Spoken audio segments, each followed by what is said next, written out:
여러분 안녕하십니까. 베스트 종목 상담의 강동석입니다. 코스피가 기관 매수세 확대에 힘입어서 상승 하능을 했는데 다시 혼조세 보이면서 빠지고 있습니다. 현재는 13포인트 이상 빠지면서 1903까지 왔는데요. 오늘 1900선이 좀 위험합니다. 현재 전기전자 업종은 1% 넘게 상승하고 있습니다. 상대적으로 코스닥이 코스피보다 9거래일째 강한 모습 보여주고 있는 가운데 많은 분들이 가지고 계신 종목 상담 저희가 도와드리겠습니다.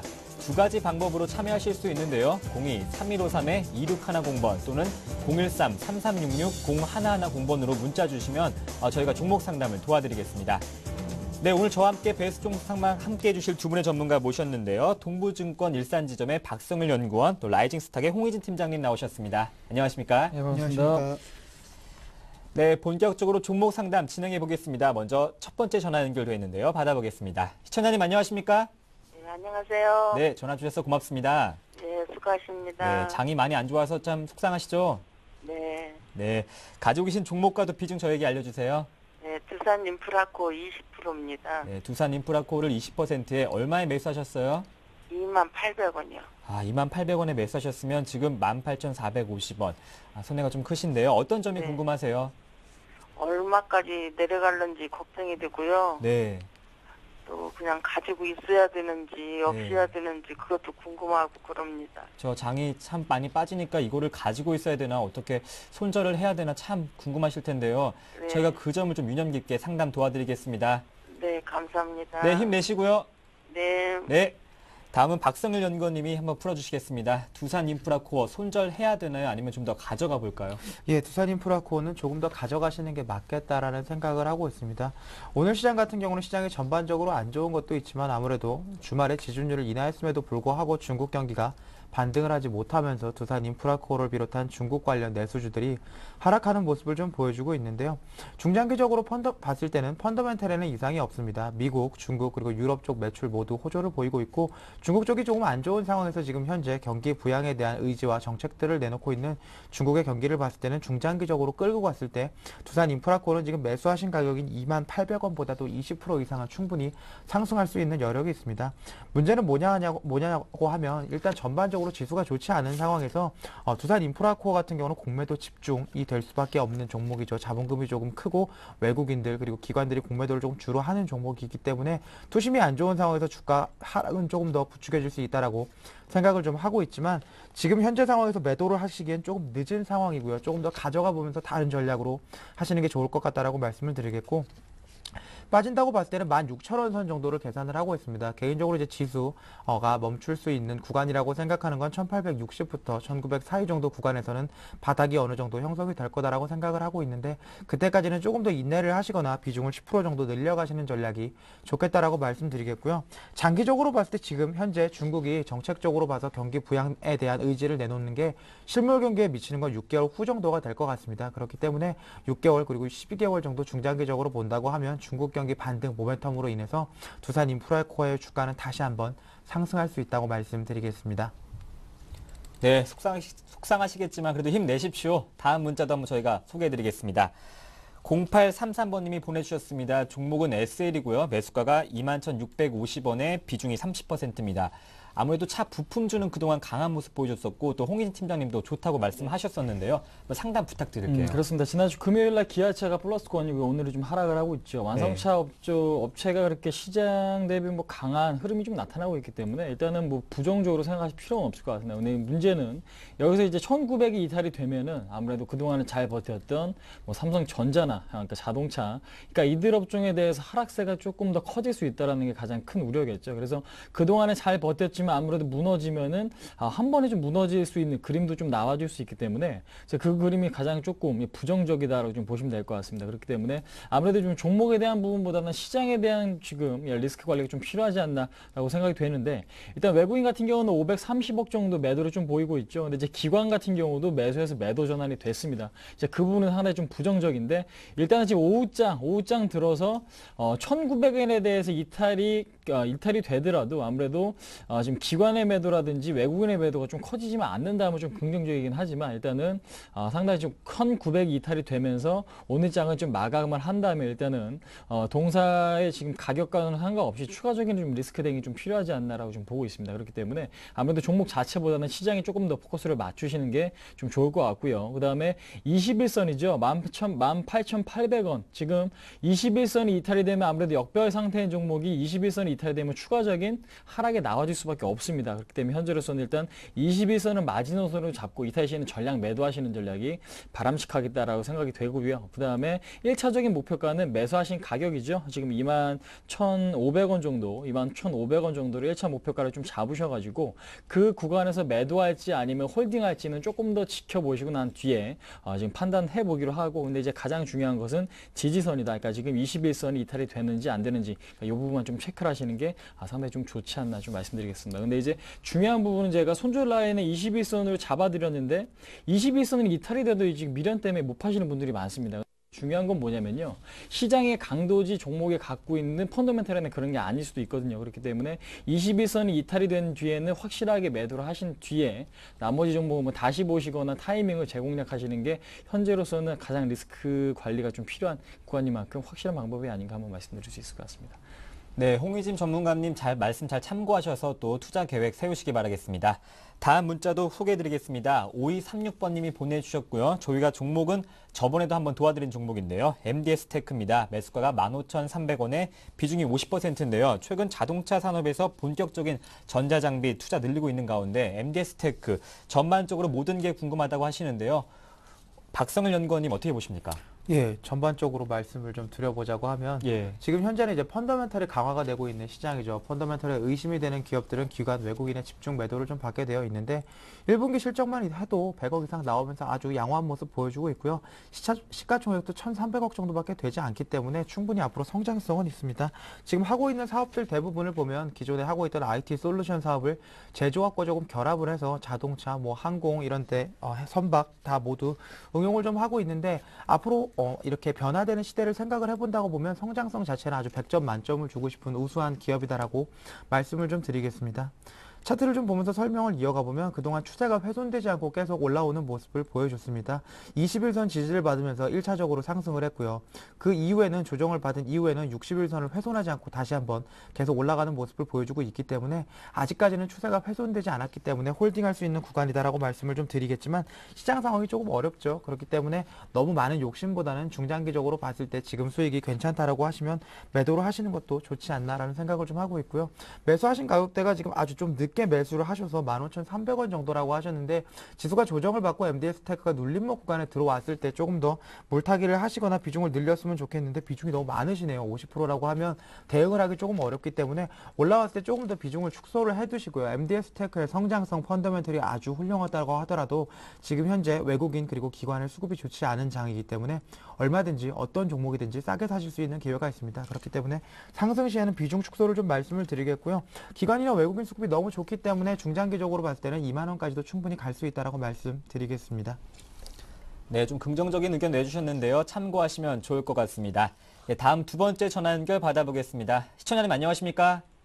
네, 안녕하세요. 네, 전화 주셔서 고맙습니다. 네. 네, 그래도 목소리가 밝으신 것 같은데요. 어떤 종목을 들고 계신지요? 왈인데요. 네. 저기 5,100원에 매수했어요. 20%고요, 비중은. 아이고, 왈리를 5,100원에 20% 매수하셨어요? 네, 근데 계속 빠지네요. 그렇죠. 아직은요. 지금 계속 빠지고 있는데 최근에 국내 상장 중국 관련주가 좀 약한 모습 보여주고 있습니다.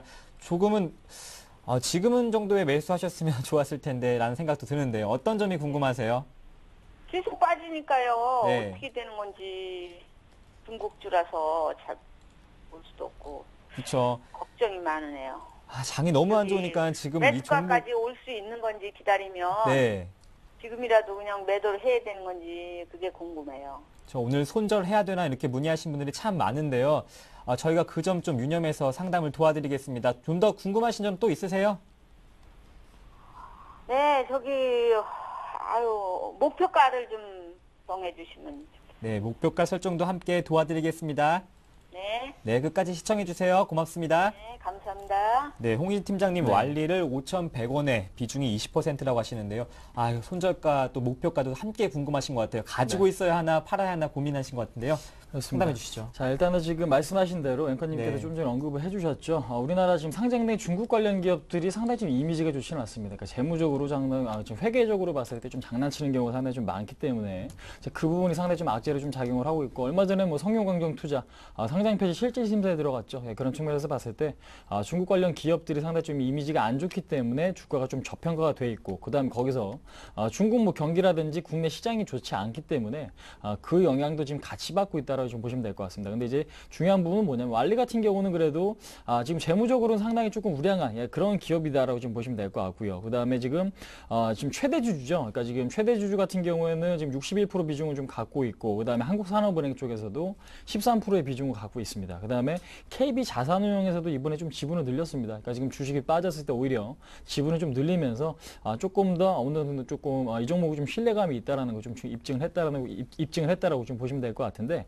가장 중요한 부분, 그러니까 작년 실적 같은 경우도 보시면 뭐 매출액 1,700억에 영업이익 한 480억. 근데 지금 현재 시가총액은 1,700억이죠. 그러니까 엄청나게 저평가가 되어 있다고 보시면 될 것 같아요. 그러니까 지금 이 얘기는 뭐냐면은 작년 같은 영업만 지금 3년을 유지하면 동사 같은 회사를 하나 더 살 수 있는, 그러니까 PR 3배 정도 수준으로 저평가가 되어 있다라고 좀 보시면 될 것 같은데, 현재로서는 뭐 중국 관련 기업이든 우리나라 기업이든 저평가된 종목들은 많지만 시장의 추가적인 하락이 우려가 됨으로써 상승이 안 나와주고 있죠. 그렇기 때문에 이 종목 같은 경우는요, 리스크 관리가 조금 더 확실하게 진입을 해야 될 가격대는 3,200원입니다. 그러니까 지금 3,200원이 이탈이 되면 일단은 전량 매도를 하셔야겠지만, 그 전까지는 일단은 좀 들고 가시는 전략이 좀 맞을 것 같습니다. 근데 이제 매수하신 가격까지 도달하기 위해서는 상당히 좀 오랜 시간이 필요할 수도 있다라는 것만 좀 염두를 해 두시고요. 일단 올해 지금 뭐 상반기보다는 올해 하반기나 내년까지 보시는 전략으로 본전을 목표로 하시는 게 좀 맞지 않나라고 생각이 되어지고, 그다음에 긍정적인 부분은 뭐냐면은 지금 중국 차트를 잠깐 보여드릴게요. 그러니까 중국 차트 같은 경우는 작년이죠. 작년 12월 달에 지준율 인하 얘기가 나오면서 주가는 바닥을 찍었고요. 이번에도 지준율 추가적으로 인하됐죠. 근데 이제 제가 보는 관점에서는 아무래도 중국 지수는 바닥을 찍었을 가능성이 높다. 그러니까 완전히 바닥을 찍었을 가능성이 높기 때문에 현재로서는 중국 지수가 오른다면 아무래도 내수가 좀 살아날 가능성이 높기 때문에 중국 지준율 인하는 중장기적으로 상당히 좀 긍정적인 시그널이다라고 생각하시면서 단기적으로 3,200원 이탈시는 전량 매도, 그렇지 않을 경우에는 일단은 1차적인 목표가는 4,500원, 2차적인 목표가는 매수하신 가격까지 조금 여유 있게 들고 가시는 전략이 좀 맞지 않나 한번 말씀드려보도록 하겠습니다. 네, 완리 같은 경우에는 단기적으로 3,200원 선을 좀 확인하시면 좋을 것 같습니다. 네, 다음 문자도 소개해 드릴게요. 2523번님이 보내주셨습니다. 종목은 SK하이닉스, 매수가가 31,100원에 비중이 20%입니다. 박성일 연구원님, 어떻습니까? SK하이닉스 하반기 실적은 조금 좋을 거란 기대감도 반영되고 있는데요. 어떻게 보십니까? 네, 하이닉스 같은 경우를 31,100원에 사셨다고 하면 한 2달 전에 하이닉스가 급격하게 상승할 때 매수를 하신 게 아닌가라는 생각이 좀 들고 있고요. 최근에는 시장이 꺾이면서 SK 하이닉스도 매도 물량이 좀 많이 나오고 있죠. 특히 기관을 중심으로 해서 하루에 100만 주 이상 매도세가 나오면서 주가가 좀 조정을 받고 있는데요. LP다 인수전에 참여하면서 투심이 많이 좋지 않았고, 그 이후로는 이제 수급 상황이 악화되면서 하이닉스도 지금 2분기 실적이 턴 어라운드 될 거라는 예상에도 불구하고 주가는 못 가고 있는 상황입니다. 시장 대비해서는 아직까지는 덜 하락을 했기 때문에 외국인 그리고 기관이 모두 빠져나갔다고 보기는 조금 어렵고요. 매수 비중이 31,100원에 20% 정도라고 하시면 아직까지는 충분히 감내할 수 있는 구간이 아닌가 싶습니다. 물론 손실폭은 25% 이상 좀 크게 나 있는 상황이지만 예전에 횡보를 했었던 박스권 구간대까지 내려와 있는 상황이기 때문에 개인적으로는 25,000원 정도가 되면 비중을 10% 정도 더 늘려가시는 게 좋지 않은가 싶고요.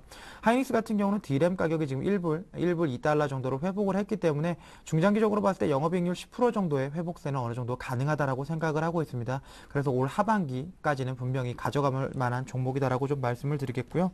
그럼에도 불구하고 하이닉스 같은 경우는 이제 어닝에 굉장히 변동성이 크기 때문에 단기적으로 너무 많은 수익을 보기 위해서 고점에 들어가는 전략을 사용하시는 건 좋지 않다라고 말씀을 좀 드리겠고, 횡보하는 구간 그리고 빠지고 있는 구간에서 조금씩 모으셨다가 급격하게 반등할 때 파는 게 분명히 좋은 종목이기 때문에 종목의 특성을 어느 정도는 이해하시는 게 좋겠다라고 말씀을 드리겠고요.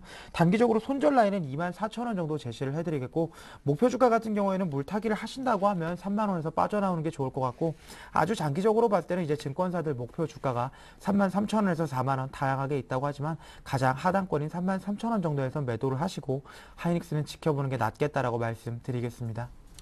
네, 저희 전문가 말씀 참고하시면 좋을 것 같습니다. 네, 다음 문자도 소개해드릴게요. 9117번님이 보내주셨습니다. 아이컴포넌트를 매수가 15,500원에 30%. 오늘은 다 하락하는 종목들 다 손해보고 계셔서 저도 참 속상한데요. 홍희진 팀장님 어떻게 네. 보십니까? 일단 동사 같은 경우는 광학용 필름을 전문적으로 좀 제조하는 기업이죠. 아무래도 지금 앞으로 지금 플렉서블 디스플레이가 출시될 수 있다는 기대감이 높게 좀 작용을 하고 있습니다.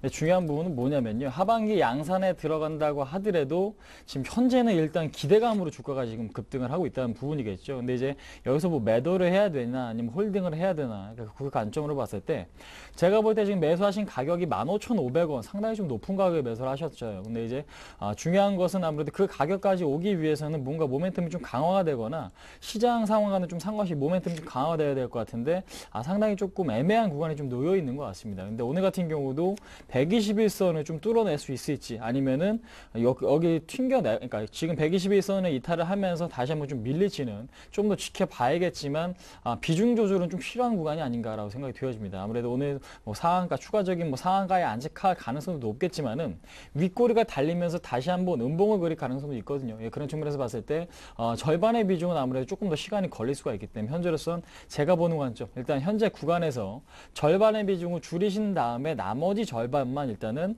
매수하신 가격까지만 들고 가시는 전략이 상당히 좀 맞겠다. 그러니까 지금 기대감만으로 올랐기 때문에 그 기대감이 일단은 식어버리면 주가가 다시 한번 원상복귀가 될 수 있거든요. 그러니까 지금 현재 실적이 뭐 좋은 기업도 아니고 단순히 좀 기대감만으로 올랐을 때는 그 리스크가 상당히 좀 커질 수가 있기 때문에 현재로서는 제가 보는 관점 조금 더 리스크 관리를 하시는 게 좀 맞지 않나라고 생각이 되고 나머지 50% 자체는 일단은 보유하시면서 지금 가격대로 봤을 때는 11,500원이겠죠. 1,500원이 종가상으로 이탈될 시에는 전량, 그러니까 지금 매도하시는 전략이 좀 바람직하겠다 좀 말씀드리겠고 현재 구간 제가 50%를 좀 정리하라고 말씀드렸는데 그 50% 갖고 다른 종목 많이 빠진 종목들이 굉장히 좀 많죠. 그러니까 지금 실적이 좋은 종목들 중에 많이 빠진 종목들이 많기 때문에 일단은 다른 쪽 저가 매수를 하신다면 상당히 좀 좋은 결과가 있을 거다. 근데 이제 한 종목으로 너무 지금 본전을 생각하시거나 수익을 극대화하시려고 지금 생각하시는 것보다는 좀 여유롭게 일단 좀 손실을 봤더라도 파시고 나서 다른 종목을 보시는 마인드가 좀 필요한 구간이 아닌가 한번 말씀드려보도록 하겠습니다. 네, 지금 방금 문자가 왔는데요. 0080번님이다. 인생은 타이밍이라고 하는데요. 박성일 연구원님께 여쭤볼게요. 처음 주식하려고 하는데 어떤 종목을 매수해야 되나요? 참 어려운 질문인데요. 어떤 종목이 어렵다면 업종이라도 알려주세요. 이렇게 하셨습니다. 박성일 연구원님 어떻게 보십니까? 예, 처음 주식을 하신다고 하니까 네. 일단은 코스피 200 종목을 업종별로 좀 나눠놓고 한번 보시는 게 좋을 것 같고요. 현재 시장의 주도주는 어디까지나 IT와 자동차라는 것은 의심할 여지가 없습니다. 실적이 가장 잘 나오고 있는 IT나 자동차 쪽으로 처음 매수를 하신다고 하면 하시는 게 좋겠다라고 말씀드리겠고 삼성전자 이제 비싸다고 못 사시는 분들이 많죠. 근데 어닝이 주가에 결국은 회귀를 한다고 보면 삼성전자의 지금 주가는 아직까지 비싸지 않습니다. 그렇기 때문에 삼성전자 포트에 조금 사보시는 거 좋겠다라고 말씀을 드리겠고요. 현대차, 기아차 같은 경우는 1분기 실적이 잘 나왔죠. 그렇기 때문에 2분기까지도 한번 기대를 해볼 만한데 얼마나 싸게 사느냐가 관건이 아닌가 싶습니다. 해외 시장 매출이나 비중이 더 이상 늘어나긴 어려운 상황이지만 투심에 따라서 주가의 변동폭은 상당히 크기 때문에 저점에서 사면 자동차도 괜찮다라고 말씀드리겠고요.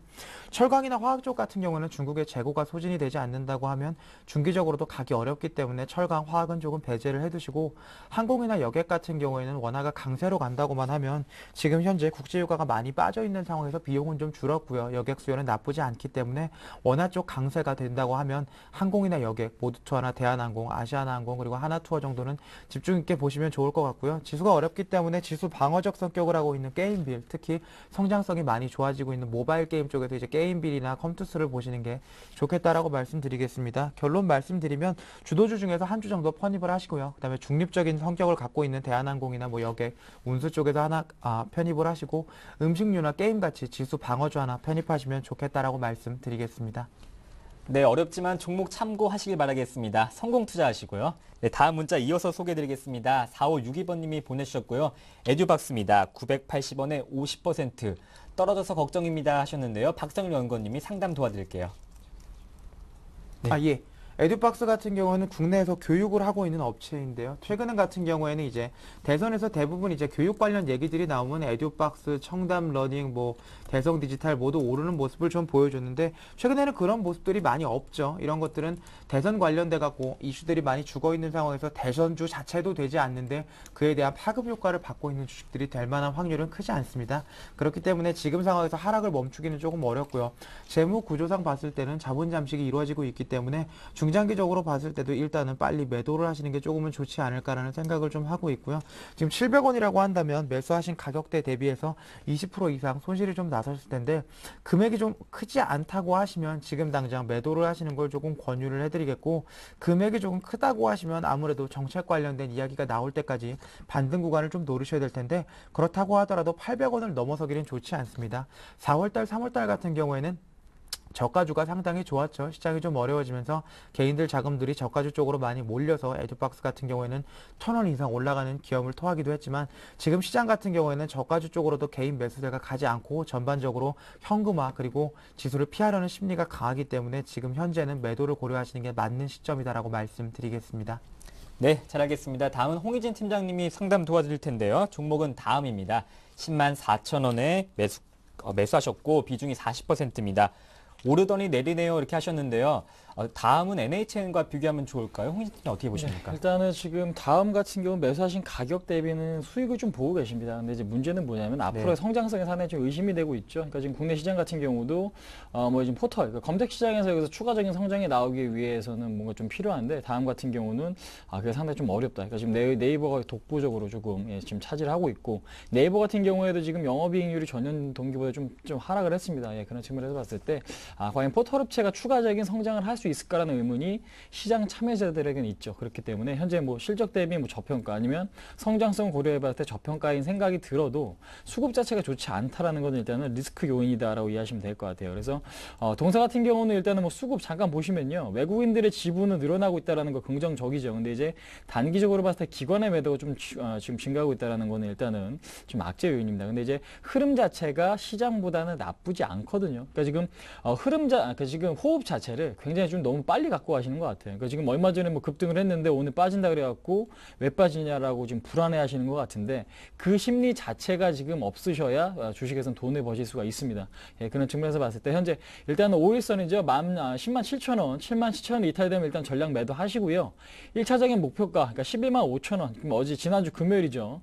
고점이 돌파되면 뭐 추가적인 상승을 할 수 있겠지만은 고점이 돌파가 됐지 여부는 추가로 좀 지켜봐야 될 것 같습니다. 그래서 지금 10만 7천 원 일탈 시에는 일단 전량 매도하시고 그다음에 1차적인 목표가 11만 3천 원에서 11만 5천 원 구간에서는 절반을 파시고 나서 나머지 절반을 일단 12만 5천 원까지는 홀딩하시는 전략이 좀 바람직하겠다. 그러니까 지금 현재 뭐 수급 상황이나 흐름 봤을 때 그렇게 나쁘지 않기 때문에 굳이 너무 좀 불안해하실 필요는 없을 것 같다라고 생각이 되고 뭐 10만 7천 원 이탈되면 일단 이탈하면은 일단 매도했다가 다른 종목을 사야지라는 조금 지금 여유로운 마인드가 좀 필요한 그런 시장 구간이다 한번 말씀드릴 수 있을 것 같습니다.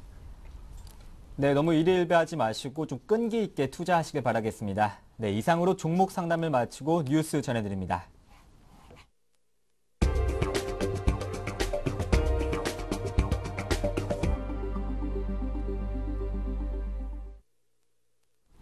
이 시각 주요 뉴스입니다. 한중일 3국은 연내에 3국 간 자유무역 협정 협상 개시에 합의하고 국내 절차와 실무 협의를 포함한 준비 작업에 즉시 착수하기로 했습니다. 이명박 대통령과 원자바오 중국 총리, 노다 요시히코 일본 총리는 오늘 베이징에서 한중일 정상회의를 갖고 이 같은 내용이 담긴 공동선언문을 채택했습니다. 공동선언문은 정치적 상호 신뢰 증진과 경제 통상 협력 심화, 지속 가능한 개발 촉진 등 50개 항으로 이뤄졌습니다. 이들은 투자보장협정 서명을 환영하고 가까운 시일에 바로 될 수 있도록 가능한 빨리 각국의 국내 절차를 마무리하기로 합의했습니다. 스마트폰 사용자가 국내 이동통신 가입자의 절반을 넘어섰습니다. 이동통신업계에 따르면 지난 11일 현재 국내 스마트폰 사용자는 2,672만 명으로 집계돼 전체 이동전화 가입자 중 5,225만 명의 50.8%를 차지했습니다. KT가 아이폰을 도입한 2009년 11월 47만 명에 그쳤던 스마트폰 사용자는 지난해 3월 1,000만 명을 돌파했고 그 이후 불과 7개월 만에 2천만 명을 넘는 등 가파른 증가세를 이어가 도입 2년 6개월 만에 50%를 넘어섰습니다. 통신사별로는 SK텔레콤 가입자 중 50.2%, KT 가입자는 53.3%, LG유플러스는 48.4%의 가입자가 스마트폰을 사용 중인 것으로 조사됐습니다. 코스닥 시장 상장법인들은 최대 주주가 바뀌면 상장 폐지될 위험이 증가하는 것으로 나타났습니다.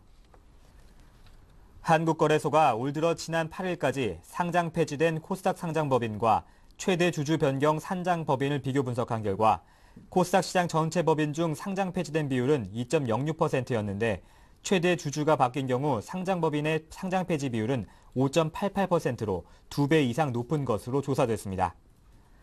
거래소는 코스닥 시장 기업들은 최대 주주가 바뀔 경우 상장 폐지 등에 노출될 위험이 높아진다며 투자를 할 때 최대 주주 변경 사항을 반드시 점검해야 한다고 지적했습니다. 독일 등 유로화 중앙은행장들이 잇따라 그리스의 유로 퇴출 가능성을 공개적으로 언급했습니다. 옌스 바이트만 분데스방크 총재는 지난 주말 그리스가 긴축 약속을 이행하지 않으면 어쩔 도리가 없는 것이라면서 그렇게 되면 우리도 도울 수 없다고 경고했습니다. 벨기에 중앙은행장도 필요하다면 그리스와 평화적으로 갈라설 수 있을 것이라면서 그러나 아직도 그런 상황이 오지 않기를 바란다고 말했습니다. 스웨덴 중앙은행 부총재도 유럽 중앙은행장들이 그리스의 유로 이탈 가능성과 그로 말미암은 충격에 어떻게 대처할지 논의하기 시작했다고 밝혔습니다.